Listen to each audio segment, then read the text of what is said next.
Hello everyone, my name is Simran Kaur and I read in 8th E Standard from Government Girls Senior Secondary School, Railway Mandi, Hoshiarpur. Now I am in front of you with my guidelines of my teacher, Dr. Ritu Kumra. Today we are going to talk about different ways to say mean.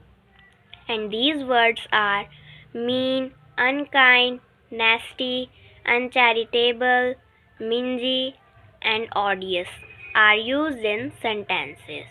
First, his neighbor is too mean to help him. Second, stop being so unkind to animals. Third, what a nasty person. Fourth, her explanation is really uncharitable. Fifth, why are you acting as a mingy person? Sixth, he seems to be a little odious man. Thank you and have a great day.